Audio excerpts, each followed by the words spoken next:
Since the last time I talked with you, things have been very, very, very different, haven't they?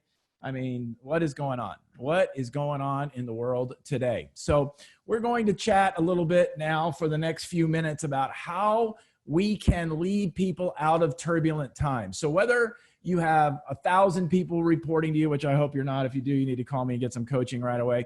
Or whether you are living in a world where you are an individual contributor or an individual sales professional or an individual parent or whatever you are, I'm going to talk today a lot with you about how do we become more effective at doing the things we need to do so that we can find our way to higher levels of influence. So to start, let me just say that I define leadership as influencing another person to achieve results beyond which they think they're currently capable. To influence other people to achieve results beyond which they think they're currently able. And so what we're going to talk about is how do we do that in a way that is both scientific and artistic? How do you, as a person of influence over your family, over your business, over your direct reports, over your customers, how do we lead people out of turbulent times? Many of you, and thank you so much, there are hundreds and hundreds of you who have been, in some cases, thousands of you on the webinar. Today, there's probably upwards of 400 or 500 on this particular webinar. So I want you to think about the notion of what leadership means to you. How do you take your current circumstances and move forward in a way that actually makes you a significant person of influence? So I'm going to look at the science. Some of you may or may not know that some years ago, I ran a division of a hospital, a psychiatric hospital in California. It was really more of a Ritz-Carlton that took insurance. And during that time, I was in charge of what was called the management of assaultive behaviors team. The management of assaultive behaviors. Now, I think I was a rookie and that's how I got roped into it, but I went to training on how to deal with escalation. What do you do when a person's really angry or really upset and they start acting out physically? And I became the captain of the team. There was 1, 2, 3, 4, 5, 6, 7, 8. There were 8 of us on this particular team that would help people be calmed down, shall we say. Well, during my training, I started studying crisis in general. And I started looking at what crisis was and how people responded to crisis. And so I left that role and I went on to a senior leadership role. I was never in charge of that group again, even though I knew the people who were on it and I did a lot of the training.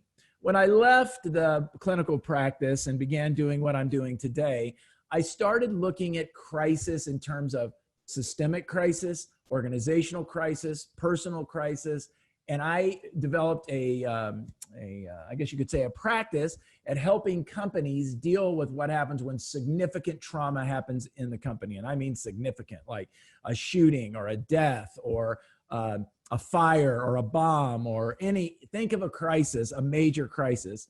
And I helped companies figure out how to navigate that. And then from there, I started dealing more with organizations that were dealing with a crisis in their buildings that were probably, or in their businesses that were probably not as severe as a bombing or a shooting or a fire or a death or, something like that. And I'm going to share with you what I learned and what I studied in those days and how what I learned and studied became such an integral part of my coaching practice, of our online learning platform, and those kinds of things. So I want you to sit back, grab a pad and a piece of paper. Maybe you're taking notes on your computer, and let's jump into how you can be a person of influence during a time of crisis. As all of you know who have followed me for a long time and have been on my webinars before, you know that I tend to go to the dictionary when it's time to figure out exactly what it is we need to do to understand something, because I'm not that bright. So I always look up definitions. So here are the definitions. First, a time of great disagreement, confusion, or suffering. So Cambridge Dictionary defines a crisis as a time of great disagreement, confusion, or suffering. I think we qualify, don't you? Would you say that we're in a period of disagreement, confusion, or suffering? Would you say that there are days when we feel like we're disagreeing with somebody or people are confused or people are suffering? But I thought maybe that's too negative. Maybe there's another one. So I looked at the Oxford Dictionary, and here's what I discovered. What I discovered was, how do I become more successful at being able to negotiate and deal effectively with how I figure out difficulty and danger? And so you have probably figured that out yourself. So I want you to ask yourself, in the world where you live currently, in the place that you live, in the place that you work currently, what are you finding? Are you finding more disagreement? Are you finding more confusion? Are you finding more suffering? Are you finding more people in danger? Are you finding people feeling like they're at a time of immense trouble? So if you could just put in the chat, not in the Q&A, because I never pay attention to that, just in the chat, what are you experiencing? Is it disagreement? Is it confusion? Is it mental, emotional, spiritual, financial suffering? Is it danger? What do you feel? Good, Patrick, disagreement, all of them. Yeah, John. Brenda, disagreement, all the above, disagreement. Yeah, exactly. Withdrawing. Yeah, and that's a form of suffering when we start to disagree. A lot of angst. Yeah, destruction, danger in Dallas. That's right, Ginger. Thank you for that. Fear and confusion. These are all things that happen when we find ourselves in a crisis. And so what I want you to think about is, how do you as an individual deal with the crisis of disagreement, confusion, or suffering? So Lisa, when you say overwhelmed, that's a form of confusion. That's a form of danger, because when the central nervous system and the body feels like they are overwhelmed, they tend to have a really difficult time. And then, yeah, that's right, Laura, there's others that feel sad, and others that find themselves really, really riled up. I don't think it's overstated to look at what's happening in the world right now and not be able to say, oh my gosh, how did we get here, right? How did we get here? And there's probably as many reasons as we possibly could think of. But what I want you to think about is this: how can you be better? How can you be more effective at focusing on the leadership out of the crisis? Right? How can you be salt and light? How can you be the source of positive influence in the world so that you become more effective at leading people out? What is the old quote? I don't know who said it. If you know who said it, you can put it in the chat box and I can give somebody credit for it. They said, when you're in a storm, when you're moving through a storm, the best thing you can do is keep on moving. So first thing you do when you're in a crisis, and I want you to know you're in a crisis. You're in a crisis of disagreement, of confusion, of suffering, of trouble, of danger. You as a person of influence are currently in a period of crisis. I am in a period of crisis. Now, I might not feel it. I might not feel it emotionally. I might not feel it psychologically, but I want you to know your central nervous system knows, right? You can only watch and see what's going on in the world right now for a specific period of time before you go, wow, this is kind of messed up. So you guys have the definition, right? A time of disagreement, great. You'll notice disagreement, confusion, or suffering, and a time of intense trouble or danger. So let's look at how it works. So before I show you the pattern that you're experiencing and I'm experiencing and how to work with that pattern, I want you to think about yourself. And on a scale of 0 to 10, 10 being you're really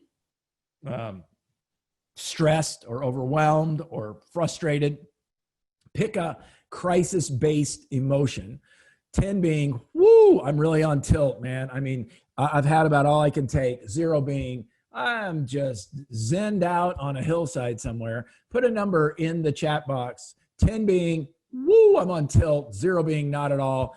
And just let me kind of see where the group is. All right, okay, yeah, I feel you. I'm frustrated too. Good, good, good. All up and down the continuum. Good. Great. All right.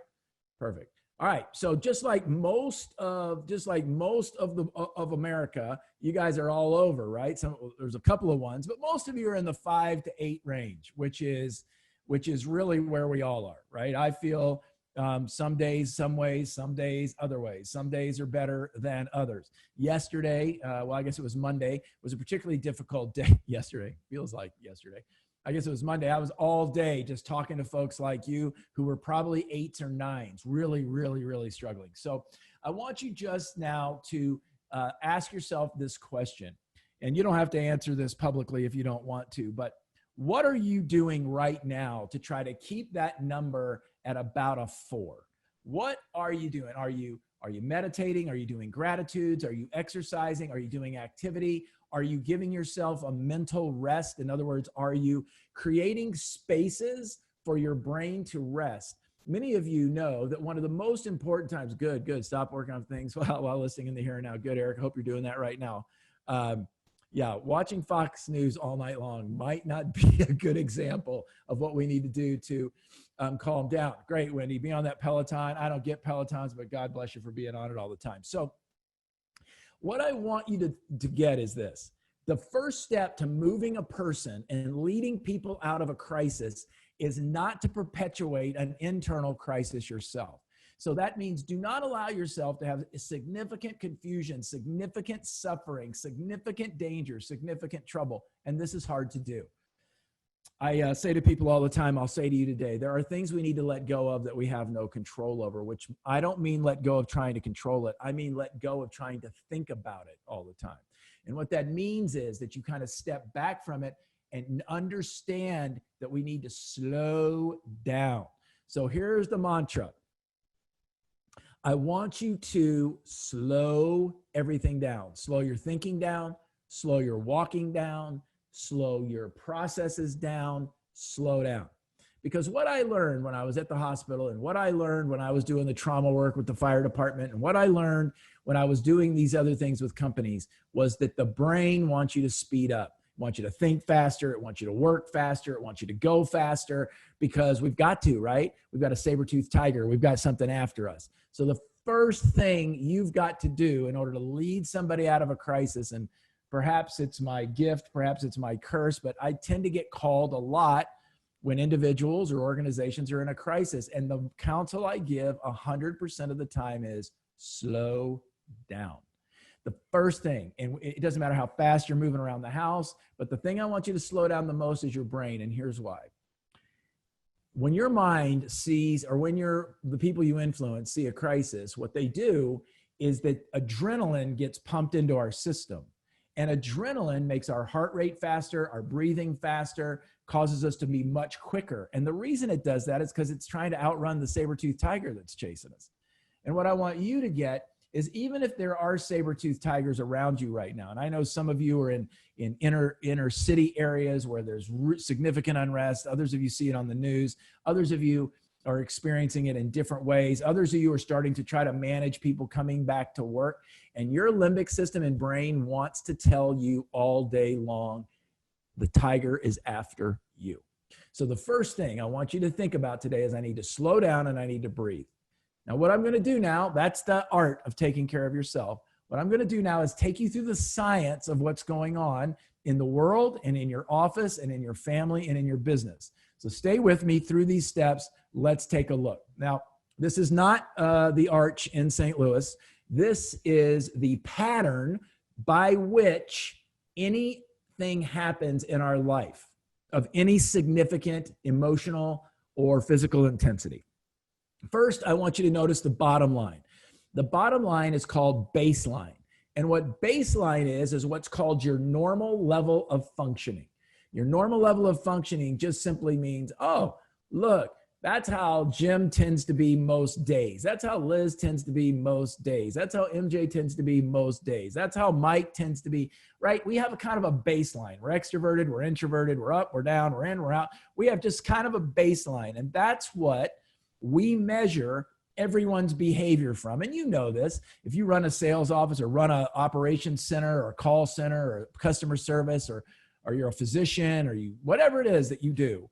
And I know there are many, many hundreds of different folks on this call from different areas. I want you to realize that all of us have a baseline, and you probably know, because have you ever had a person come into work and they just seem kind of off? Like they seem kind of quiet when they're not usually quiet, or they seem kind of chatty when they're not usually chatty? That's because you have gotten used to what their baseline is. And so our baseline is just sort of our normal level of functioning day in and day out. Then in life, things hit. Call them a pandemic, call them social unrest, call them whatever it is, but we're going to call it an event. And an event triggers a series of behaviors. And what happens is, if the event has enough danger or enough emotional power for you, you start to do what's called an escalation. So things start to escalate. So think about it. Here's my baseline. Something happens. It can be something as simple as somebody cutting me off on the interstate, or it can be something as great as my house burning down or getting a divorce or any of those kinds of things. And then what happens as things start to escalate is they inevitably meet what we call a crisis. You can call it a peak or a pinnacle. You can call it whatever you want. But what happens is here we are, we're going along, we're kind of nice and normal, everything's fine.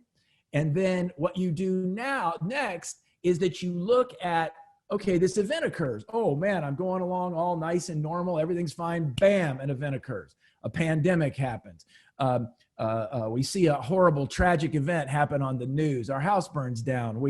Our kid drops out of school. We get a bad diagnosis from our doctor. That event occurs. At that moment, what your brain does is that your brain interprets what that means to you. And what that means is that your brain's like, oh man, danger, danger, danger. The more danger or the more emotional intensity you feel at the moment the event occurs, the more likely you're going to be to feel the escalation or to see the escalation. Now, what I want you to get is this. What I want you to understand is something right here that's very important. And I'm going to use my trusty, dusty device here to show you what occurs. So this line right here, this line represents intensity, all right? So I want you just to know, we're gonna put an I right here in the middle, and I want you to get that what this represents is intensity. And it's generally, we're gonna put an E up here, it's generally emotional intensity. That is, I feel some degree of emotional intensity as I escalate. Now, at the same time, what happens is behavior starts to change.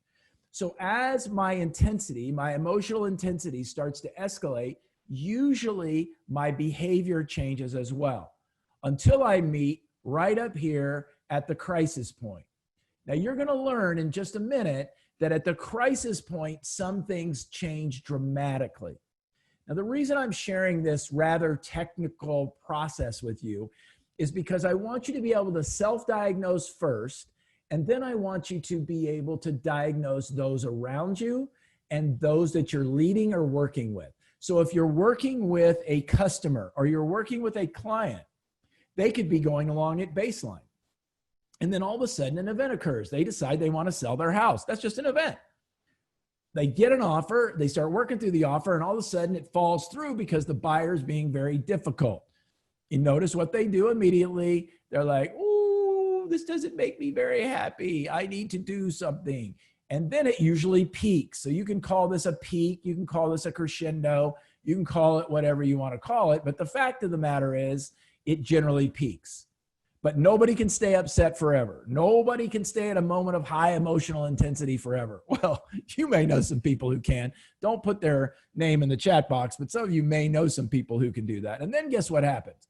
Then all of a sudden what happens is that we find ourselves saying, oh, I'm exhausted, or, oh, I need to do something else, or, oh my gosh, I need a break, or I can't take this anymore. So what occurs is what we call de-escalation. And de-escalation is once the storm has passed, once things have changed, right? Once, because the adrenaline just cannot keep going, we start to de-escalate. But here's what I want you to notice. I want you to notice that the intensity of emotion is not that much different on de-escalation than it was in escalation. It's just manifesting differently. So people might withdraw. People might pout, people might isolate, people might significantly change their baseline behavior patterns, because you notice now that what they start to do is they start to find themselves over here. Notice here and notice here, the exact same amount of intensity. What you want to keep in mind is that it manifests differently. So if you've ever been in a big argument with a significant other or a customer or a colleague or a follower or anyone, so a stranger, you've probably been really good at being able to see this because it's obvious. Face turns red, they huff and puff, they do whatever they do. But you're probably unaware that even though all of that appears to have calmed down, the amount of intensity is still the same. And then what happens, as this starts to de-escalate, it returns to baseline. That makes sense? So I want all of you to kind of get that because it's so, so, so important to what we're going to talk about next. All right, everybody, put your seatbelts on. Let's take a look at what happens next. Everybody gets it? Baseline happens, an event occurs, it starts to escalate. We generally reach a peak or a crisis, and then we start to de-escalate, and eventually, hopefully, we end up back at baseline. That's the goal, right? But what I want you to notice is I want you to notice that it isn't always that simple. And here's why it's not always that simple. Check this out. So this is baseline, remember? So you still have the same curve. That could be exhaustion too. It could be exhaustion as well. And sometimes de-escalation is exhaustion. So that's a great point. And I think the point that you're making is that it manifests differently. This manifests very differently for different people. Some of you get exhausted. Some of you go away. Some of you drink. Some of you exercise. I don't know what you do. But the important thing is to know that even though you may feel exhausted, I'm not sure the emotional intensity is gone. Now, let me show you something. And I want you guys to get this like you've never gotten it before in your whole entire life, because this is very important if you want to lead or be a person of influence. Here is the crisis curve. We call this the crisis bell curve. But notice what baseline is here. And notice there's a descending curve right here. And this descending curve has to do with the quality of judgment a person has as they go up this curve. So notice what happens. As you have a baseline experience and some event occurs and you start to escalate, notice what happens to your judgment. There is a corresponding piece to the degree of escalation with the degree of judgment. Now, check this out, everybody. It isn't that their judgment goes away. A lot of people say, oh, when there's a crisis or when people get really upset or when people have a lot of intensity up here, they lose their judgment. That is not true. Here's what I want all of you to get. This is very, very important. As the intensity rises, their intensity of judgment decreases at a corresponding rate, which means it's not that they lack judgment, it's that their judgment gets bad at the same pace that their emotions go up. This is why when a person, yeah, I get it, Eric. I find myself that too. And I'm going to share with you why that happens in just a minute. So what happens is we have to manage this very, very, very carefully, because if we don't, what starts to happen is we start to find out that this process doesn't happen. So somebody made a comment right now that I think is really, really awesome. I'm going to show you something right now before we go into the steps to deal with this process, but I really want you to understand it. Here's what happens. So you find a person who had an event occur, they start to escalate, and as they escalate, they hit this crisis and they get exhausted and they get here. But sometimes the emotional intensity is such that they don't de-escalate all the way. But to you or to me, it might appear that they have de-escalated. And so what starts to happen is we get right to here, and they've de-escalated, right? So they're here, they've de-escalated. And we assume that now they're calm, or we assume that the crisis has passed. All right, you guys ready? This is the favorite part and the scariest part of the research and work I've done in these matters. Anybody have a guess what happens if they don't return all the way back to baseline? I'm going to ask all of you a question. What does the de-escalation, what does this line right here become? If they don't calm down and resolve the crisis for themselves, just put in the chat box, what do you think this becomes? Look at you, David Howe. It becomes a new baseline. Now check this out, everybody. So now what was right? A high level of heat is now de-escalation, but because they're not manifesting the same symptoms, we think the crisis is past. We think the circumstances is past. We think COVID's open, everybody back to work, everybody seems okay. No, no, no, no, not so fast. This now becomes baseline. Now check it out, everybody. If this becomes baseline, look what the next crisis curve looks like. And then, if they don't calm down, then look what the next crisis curve looks like. And it goes off the screen eventually. So you guys get that? You guys get, this is called the cycle of violence, or it's also called the cycle of escalation. So our job as leaders is to keep something from continuing to escalate and bring itself back. That's right, just like stairs, Jack. That's exactly what it is. And so what our job as leaders is to figure out how, when this is occurring, we try to stop it or slow it down so that the curve stays here. Or we say, maybe we can get them to go back to baseline a little bit quicker. So let me show you, though, what happens sometimes. What happens sometimes is the curve doesn't look like this, does it? Sometimes the curve looks like this. Boop, boop, boop. You probably know people like this, right? They just kind of go off the handle and boom, it's up, and then boom, it's down. And so what I want you to think through is this notion that as leaders, as people of influence, we have to manage this curve well. And if we don't manage this curve well, this, particularly for passive people, sometimes this escalation goes underground.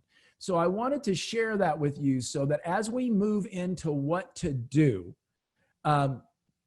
and Denise, you said it perfectly. It can get worse on the next go round, and it doesn't necessarily have to be the next go round with you.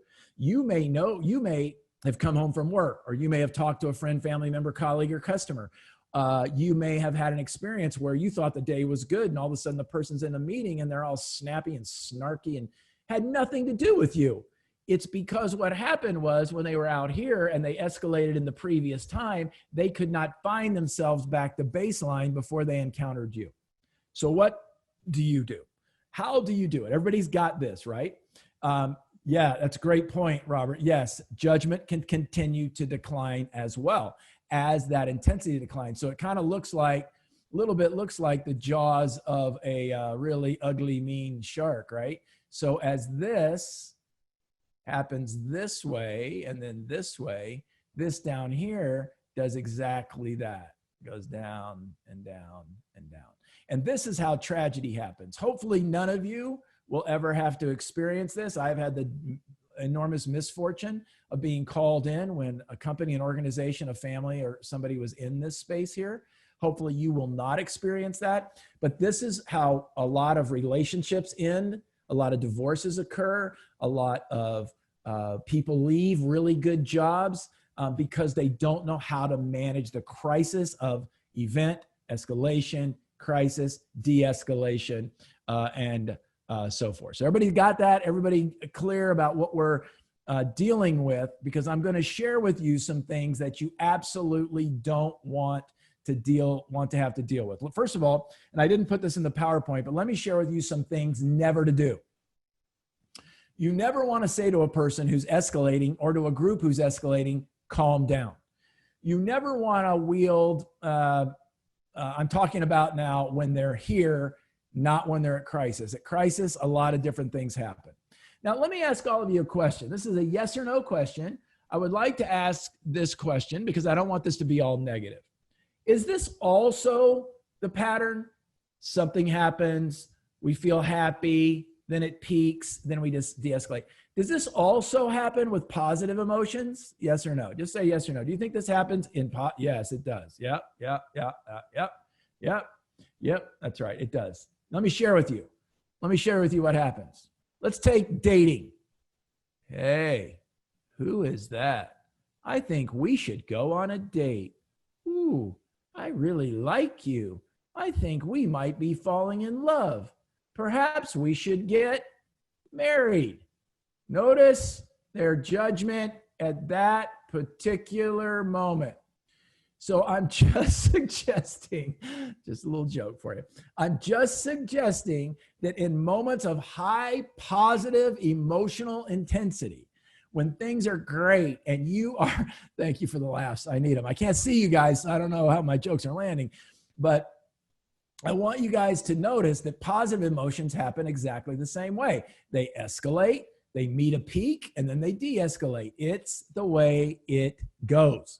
So let's just be all clear that this isn't all doom and gloom. Here's some things not to do when a person is escalating.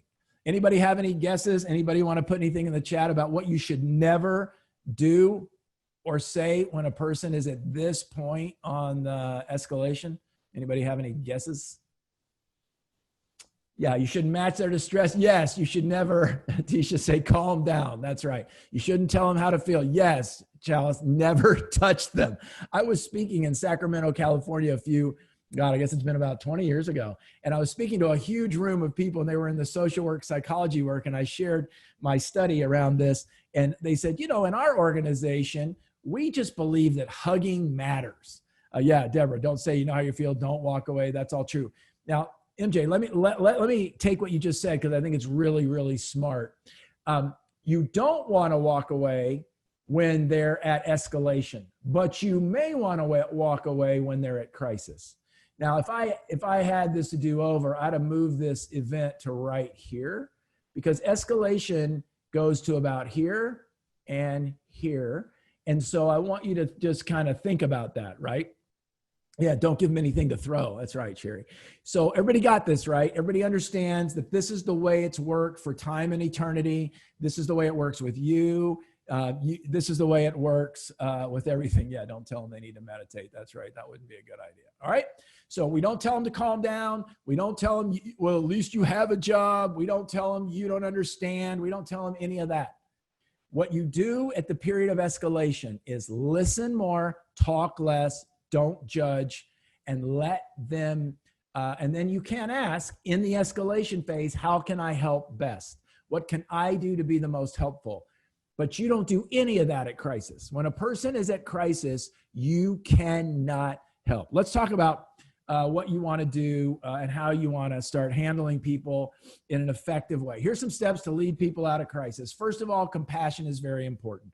No matter what the issue is, you want to be thinking about this notion of what do I do so that I can be more effective at being compassionate. Now, compassionate isn't reinforcing victimness. Compassion isn't reinforcing negativity. Compassion is just holding space for a person. The next thing I think you have to do if you're going to be successful is that you have to find a way to offer some clarity. And what I want you to think through is the idea that if we're going to be successful, what we need to be able to do is give people some clarity, either clarity about what you're going to do, or clarity about what your sense of it is, or clarity that you understand them. So I always come from compassion first, right? I'm very sorry you're experiencing this. I know it's obvious that it's upsetting, so on and so forth. Don't be condescending. Don't say, I know exactly how you feel. You do not know exactly how people feel. Next, I want you to think about accountability. To lead people out of a crisis. So let's say that you're managing an organization or you're trying to hold a deal together. One of the things you want to do is you want to have compassion, but then clarity about the path forward. And clarity about the path forward is, here are the specific things that I am going to do to move us forward. And it could be as simple as, I'm going to talk to a supervisor. I'm going to make a couple of calls. I am going to change this in the contract. I'm going to do this. Let me give you an example. You know, the crisis escalation curve doesn't always end bad. You know, sometimes it's just annoyed.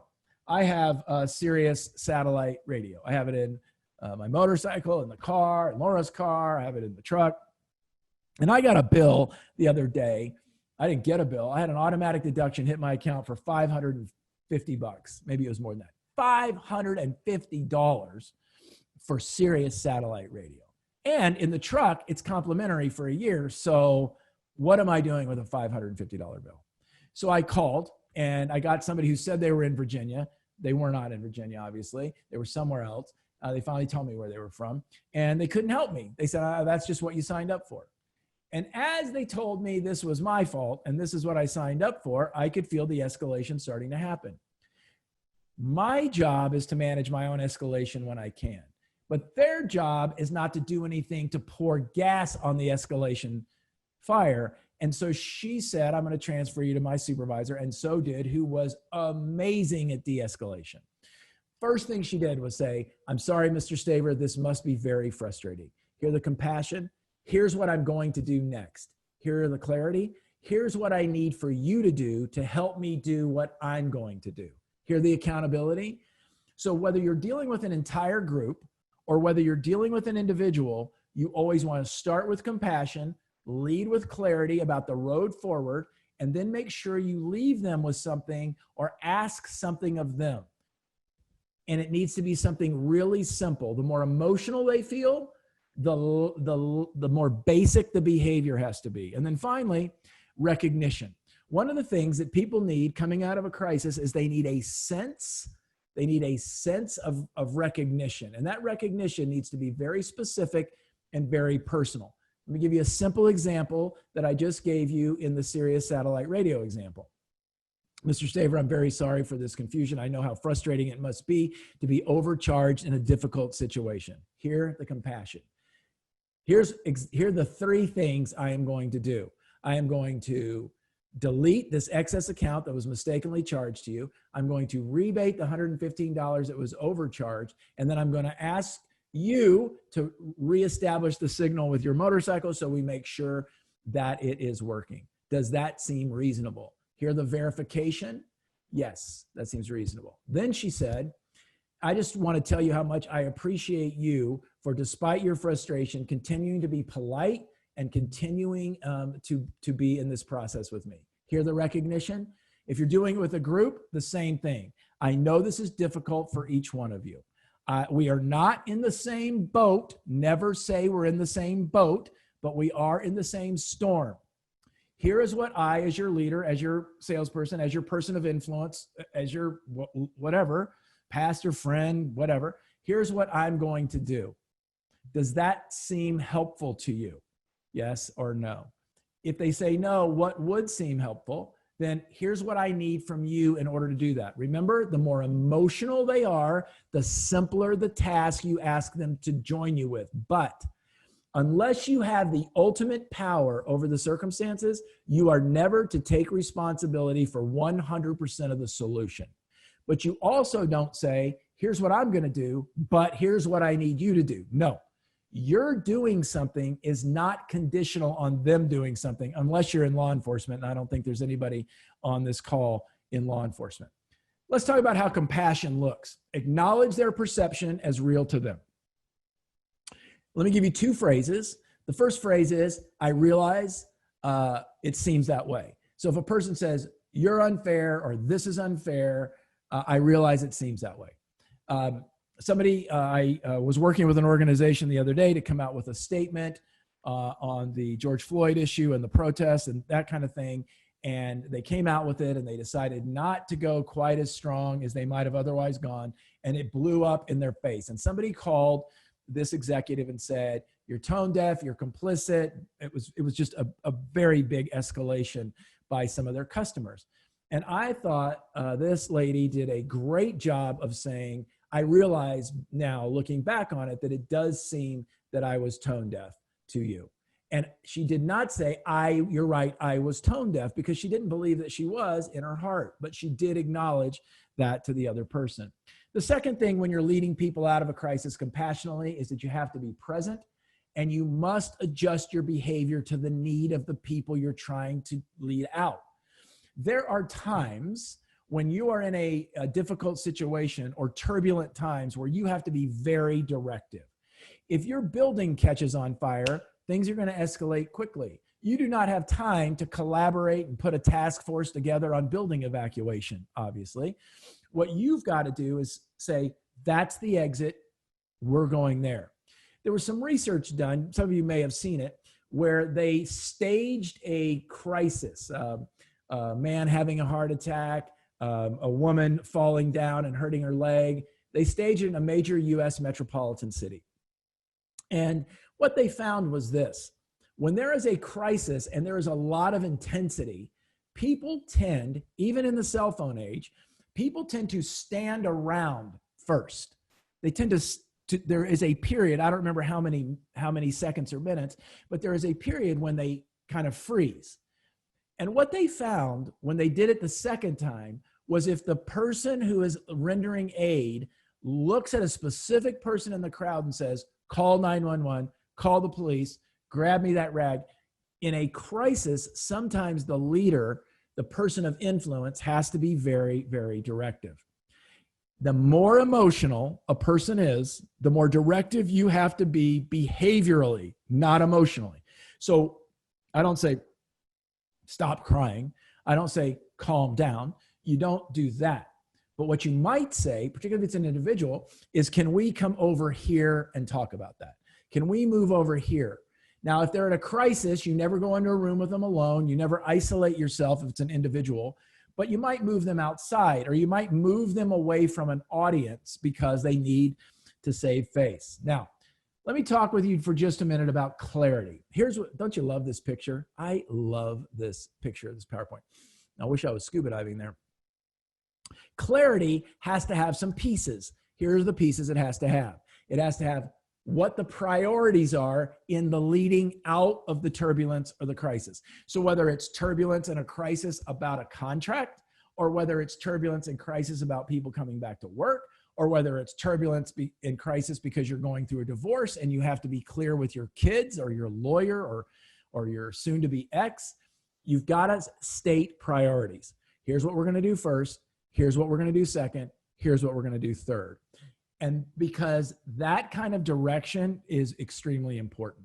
Then you want to have clarity about the path forward. It is my goal, it is my hope that we are going to be able to go down this path in this way in the next blank. There have been times when you've had to deal with people where you only had 10 minutes to respond, or there might be years when you had to be able to do that. So I want you to think, what is your plan? And then articulate your plan. Many of you who have been in some of my certification courses know that certainty is a primary human need. So you've got to be clear about the path forward. And then what I want you to think about in the long run is really thinking about expectations. What are your expectations of the people who you're leading or influencing? Now, you don't need to say, here are my expectations of you, because that could be a little bossy. And if they're escalated, that's not really good. But it is fair to say, here's what I'd like to ask of you. Here's what's going to need to happen, and here's how I need your cooperation. So I either ask for help, I ask for cooperation, or I give a direction so that I can execute well, like the lady did at Sirius when she said, I'm going to send a signal. Here's what I'm going to need to do in order to make sure your motorcycle radio works. Now, I was pretty frustrated. I was driving when she said that. And I said this: I'm in my car. I cannot get to the motorcycle to hit the right button. So I don't know what to say. Did you hear what she asked of me? And I couldn't do it. Listen to what she said next.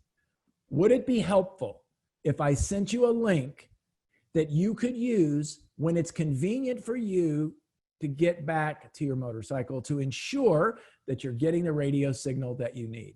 Do you hear how she asked me a question in a specific framework of clarity by being really good at helping me walk through that circumstance? So what does it look like then if we're going to be accountable? Here's the definition of accountability. It's an obligation or willingness to accept responsibility or to account for one's actions. Accountability is really simple. I want you to hold me accountable for the path forward, and here's what I'm going to need for you. But it says I am willing to be asked to be held accountable for the path forward. Now, you cannot say in a crisis necessarily, or turbulence, now I'm going to hold you accountable for what you said, because obviously that would be stupid. But what you can say, whether you're dealing with an upset customer, an upset group of people, and whatever it is, you can say, here's what you should expect from me. And I accept responsibility for getting this done or for making this happen. I want you to use those specific words, because don't say hold me accountable, because most people don't know what that means. But I think you do get to say, and I willingly accept responsibility for doing this and doing this and doing this. By inference, what you're saying is, and I also want you to accept responsibility for doing what you're doing, but you can't force that in a group, in a crisis, or a difficulty. Now, here's what needs to happen with recognition. Recognition needs to be personal and specific. It needs to be one-to-one and in a group, and it needs to be now more than ever informal. What's his name? Ken Blanchard. When he wrote in the 1 Minute Manager, he said, what we need to do is we need to sneak around catching people doing something right. I love this. If you want to lead people out of turbulence, or you want to lead people out of a difficult situation, you need to bust them for doing the right thing. And when they're escalated, or when there's turbulence, you want to bust them in short sentences by giving them informal recognition. Here's what informal recognition is. And I prefer it one-to-one, but if it's a whole group, I think it's really important. Last night I was on a call, and the group was a little riled up. They were escalating, but they were not escalated to the peak or to a crisis. They weren't going to get there as a group of very smart professionals, except for me, because I was in that group. And I thought the leader of that group was amazing, because things were starting to get a little bit tense around a decision that was being made. And the leader of that group was really smart when she said, I just want to thank each of you for the way you're handling this circumstance, because I know it's emotionally charged. So as we move forward to a specific plan for the next week, I want you to know that I think the level of intensity is completely appropriate for what we're dealing with. Immediately, and it was all a Zoom call, 20 of us, immediately you could feel the intensity go down. Do you hear that informal group recognition? Sometimes you just need to recognize an individual. So here are the steps to managing the effects on you, and then I'm happy to take some questions. I already said slow down. Create space for yourself. Listen, you're going through this crisis and turbulence as well. Some of you are in cities, and some of you are in places where COVID's still a thing, and protests are still a thing, and riots are still a thing. You've got to create space for yourself, mental, emotional, and spiritual. Don't go from a hectic day to a hectic night to a hectic collapse into bed. You've got to be able to create space for yourself in spaces that are going to make your brain know we're not being chased by a saber-toothed tiger. I want to encourage you to be intentional. You're all going to get a recording of this. I want you to listen to it over and over, and don't do things accidentally. Have a specific plan for the path forward. You guys all know on my website, there are multiple webinars on the path forward and planning. I want you to focus on balancing the activity and rest ratio. What do you need to do to balance that ratio in your life so that when you're active, and when you're resting, you're resting? Rest means mental rest, emotional rest, spiritual rest, psychological rest, and of course, physical rest. But you're not going to be able to do it very well if you cannot get your head wrapped around this idea of how do I become more effective? How do I get myself to the place where I can eliminate, or at the very least, if I can't eliminate it, I can reduce toxicity? Because if you don't reduce it, you're going to find yourself in a world of hurt, and you don't want to find yourself dining on toxicity. Those of you who've been with me on my webinars before know I say this. It's a quote. If any of you tweet it right now. What your eyes see and your ears hear is what your brain uses for nourishment. What your eyes see and your ears hear is what your brain uses for nourishment. What is toxic in your life? What is, if you don't have the ability to eliminate the poison, it's very hard for you not to be living in a period of high emotional intensity. I'm happy to take any questions. If you are not a part of the tribe, if you are not currently a part of my community, would you just do me a favor right now and go to mikestaber.com and sign up for notifications so that I can give you more information? You know, there's a lot of legal stuff now. I can't just send stuff out, nor would I do it anyway, but I would appreciate it if you would do that. And if you have a desire to hear other things, you can go to our site as well. So let me answer some questions. Thank you, Ken. So here's a question. How do you handle a scenario when you're in a group discussion or meeting and one person escalates into a crisis and the rest aren't in that crisis mode? Here's how you do it. If a person wants to take over the meeting, I'll say it just a minute, Kirsten. If a person wants to take over a meeting or wants to hijack your meeting, the first thing you do is say, I think that what you're saying is worthy of discussion.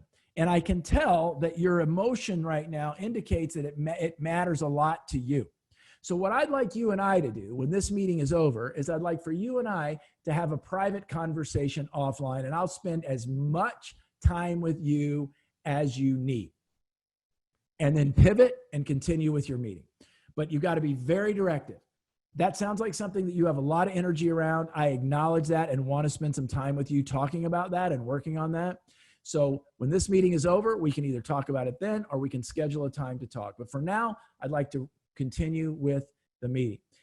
You've got to set that limit. What I said, the quote was, what your eyes see and your ears hear is what your brain uses for nourishment. What your eyes see and your ears hear is what your brain uses for nourishment. That means you've got to be so careful about what you let in your eyes and in your ears. I was talking to somebody the other day, and I used this quote on a call, and they said, I got off the call and I eliminated 110 friends on Facebook because all they do is post vitriol and anger and judgment and bile, and I just didn't want to see it anymore. So I was either going to turn off Facebook or get rid of those people. I got rid of them, and I started posting positive things, and that's what happened. So I want you guys to think about the idea of how you can make an impact as soon as we hang up on this webinar in just a few minutes. What could you do? Excuse me, what could you do? And I'd like to, for those of you who are still on, I'd like for you to just post in the chat box, Mike, I'm willing to do this coming out of this webinar to lead people out of the crisis, to help people see more clearly, is it slowing down? Is it asking more questions? Is it acknowledging them? Is it eliminating toxicity in your own life? Is it being more aware of what is going on with people? Or what exactly is it that you know that you could do different leaving this webinar that maybe before you had the right intention to do it, but you didn't quite do it? Because, you know, it takes courage. Thank you, Jim. It takes courage to do those things. Great. Slowing down, reducing toxicity. Yes, it is hard, Pamela. It is very, very difficult to do it. And setting those boundaries, Tammy, very important. And listening more. Accountability is important. And when we ask more questions, to your point, exactly, Georgina, it takes stop watching Fox News. That's good. It helps us not feel like we have to respond. You know, when a person, love that, creating space to get back to baseline. When we get when somebody comes at us, our brain immediately says, we got to do something. So I think that we don't. The best default you can ever do is you can just listen and ask questions and empathize. Don't be condescending in the empathy. That's what it was. That's exactly what it was, John. If you're going through hell, keep going. I couldn't remember what the quote is. Yeah, David, that's perfect. Recognize when I'm escalating. I have to recognize that, because here's what happens with me. I don't know if this happens with you guys, but what tends to happen with me is I tend to start escalating internally before I escalate externally. Do you feel me? Can I get an amen? I start to feel it on the inside before I manifest it on the outside. So I have to manage what's happening here, right? How do I breathe? How do I go, whoa, I've been sitting at this desk too long. I got to get up and go for a walk. I need a bottle of water. I need to check out because I feel myself on the inside tensing, getting more intensity. I love that, Deanna. Empathize, slow down, decompress. And yeah, Gina, you know, maybe you even play this webinar for your folks. I don't know what it is, but I want you guys to take this resource and let's put as Steve Jobs once said, let's put a meaningful dent in the universe. I want to invite you and I won't know whether you do it or not, but I hope you will. I want to invite you to join a movement. And the movement is to become leaders of humans that believe that we can be kind and we can be positive and we can be real and we can be strong too. Let's not adapt the narrative that says that if you're kind, you're not firm. If you're interested, you're not passionate. Let's not buy the narrative. Let's not listen to the is it cacophony, the noise, the enormity of the noise out there that says you got to be negative and you got to be hostile and you've got to be angry or things will never change. I don't believe it. Now, do I believe some emotional intensity around injustice is important sometimes? Yeah, I do. But I think if we started a movement, the several hundred of us who have been on this call today, and we started thinking about how we could apply what we now know, how we could diagnose what's going on with people, I think we could have a big impact in the world. And so I'm inviting you to join me on whatever quest you feel compelled, led, and moved to do, so that you can see the world through the filter that says, wow, now I understand where people are. I understand that I can't reason with a person at crisis because of the pit of judgment, and that I need to follow the path that we're doing and that we covered today. I am honored and blessed that you spent this hour with me today. I'm so happy that we were able to share this time. If I can do anything to help you, you can always get me at info@mikestaver.com, and I am happy to yield assistance in any way I can. So until next time, I want all of you to take care of yourself, take care of those you love and care about, be safe out there, and we'll talk to you soon. Take care, everybody.